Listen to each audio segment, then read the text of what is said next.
Continuar falando sobre contas públicas, agora com o Fábio Klein, que é economista da Tendências Consultoria. Fábio, boa tarde.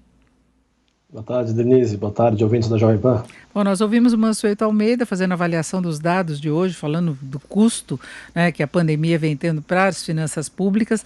A gente estava no momento aí de uma confiança maior com relação à possibilidade de o governo ir reduzindo os déficits, de conseguir gerar um saldo positivo mais à frente. Tivemos reforma da Previdência e agora demos vários passos atrás, não é, Fábio?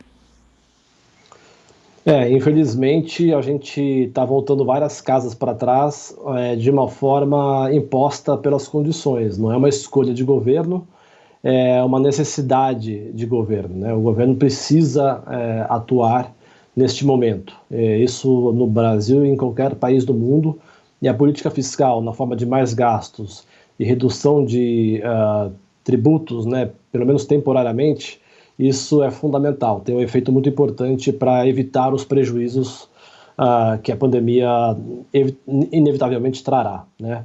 Agora, o desafio é como sair dessa pandemia, né? Uma vez que a gente tenha conseguido, esperamos que ainda este ano, achatar a curva da epidemia, que é o objetivo central, nós teremos o segundo grande desafio do Brasil, que é achatar a curva da dívida pública, né? Porque ela vai necessariamente subir, mesmo que os efeitos da pandemia fiquem mais restritos a 2020. E aí, Fábio, nós temos propostas no Congresso que trazem preocupações de várias formas. Primeiro, a questão de gastos, né? Tem a questão do auxílio emergencial, que até Mansueto Almeida acha que o governo tem que repensar essa questão do lado social, porque o auxílio emergencial, todo o cadastramento mostrou mais de 40 milhões de brasileiros que não entravam nos cadastros do governo, que estão lá na linha de pobreza, precisando de ajuda mesmo. E isso tende a acontecer até para que se tenha mercado consumidor, não é só questão social. Agora, tem a discussão em relação a valores, fontes de recursos, se pensa na utilização de alguns fundos que o governo não pretende eliminar, mas que se poderia utilizar. Tem a discussão nessa questão da dívida pública, de utilização das reservas cambiais, de alguns ganhos que o Banco Central vem tendo com relação às reservas. E, em contrapartida, se tem várias outras propostas para aumentar despesas do governo, deixando auxílio emergencial permanente. Como é que você vê esse pacote aí de ideias? Bom, a situação histórica que a gente está vivendo da pandemia, ela acho que força necessariamente os governos a pensar um pouco fora da caixa, né? Acho que, dado a urgência de que os governos sejam eficazes e eficientes e rápidos nas suas ações, e dado o resultado disso em termos de maior déficit e endividamento na pós-pandemia, isso exige ali vamos dizer assim, um pensar fora da caixa, né? E eu digo isso no sentido de que aquelas coisas que estavam sendo pensadas na situação antes da pandemia não necessariamente cabem da mesma forma que estavam antes. Então, o que eu quero dizer com isso?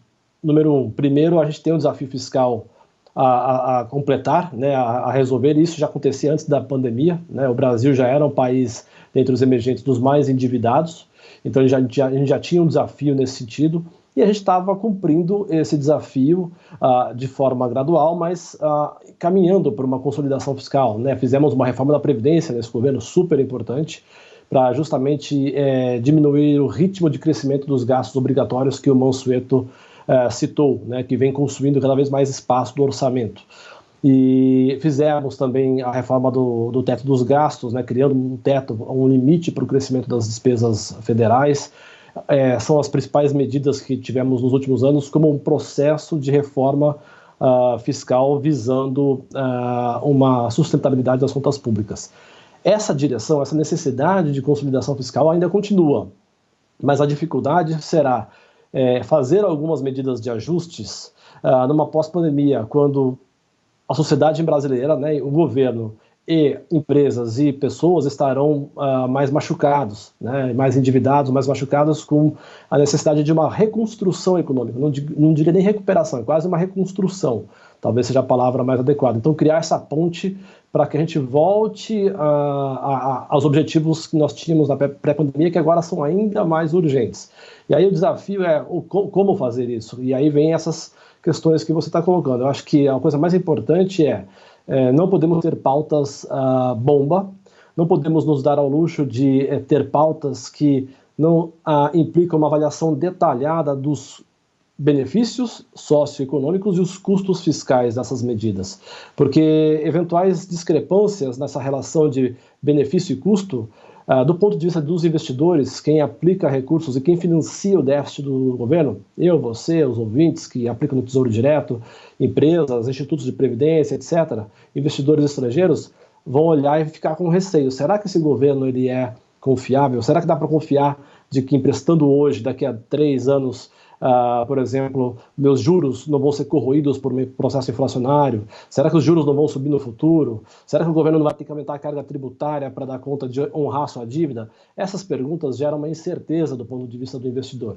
E essas incertezas alimentam riscos fiscais e riscos econômicos, como, por exemplo, aumento de taxa de juros, aumento da taxa de câmbio e até no limite de inflação. Estamos com inflação baixa, mas isso não quer dizer que à frente, numa situação de insolvência fiscal, de risco de insolvência, isso não possa voltar. Agora, o que te preocupa mais, o avanço da dívida pública ou o aumento do rombo das finanças, esse desequilíbrio que hoje nós tivemos os dados do governo central, vamos ter nessa semana ainda do setor público consolidado e tem estados querendo manter a situação de calamidade para poder gastar mais. O que te preocupa mais?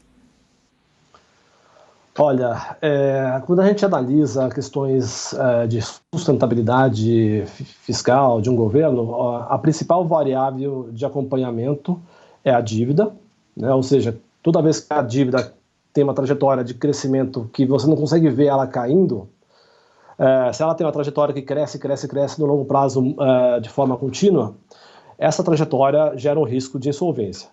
E a gente tem um nível já muito elevado e uma trajetória que vai fazer assim e que estava caindo na pré-pandemia e agora a gente tem dúvidas de se isso continuará. Por quê? Aí vem a segunda variável.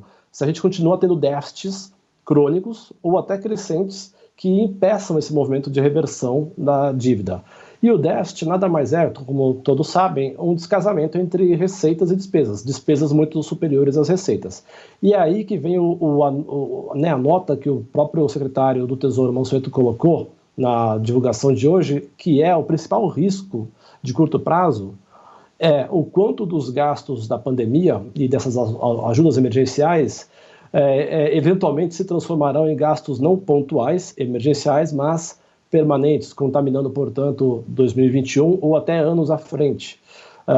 Então, esse é o principal risco, porque se isso acontecer, e dependendo do grau com que isso aconteça, maior déficit e mais dívida, né? Então, esse é o grande desafio do governo. Eu diria até, Denise, que não é à toa, é claro que isso é uma especulação até da minha parte, mas não é à toa que o secretário tenha decidido sair. Ele, claro, já está há algum tempo, ele fez presença, esteve presente em outros governos, então ele foi um elemento importante de continuidade dessa agenda fiscal. Acho que ele é a principal voz da importância dessa consolidação fiscal, mas acho que sentindo o risco de que isso eventualmente vai se perder no curto prazo por causa desse novo ambiente, da pandemia e de uma situação política que a gente não vê nada muito favorável, você bem sabe, a gente sabe que a política ali está gerando riscos fiscais potenciais grandes.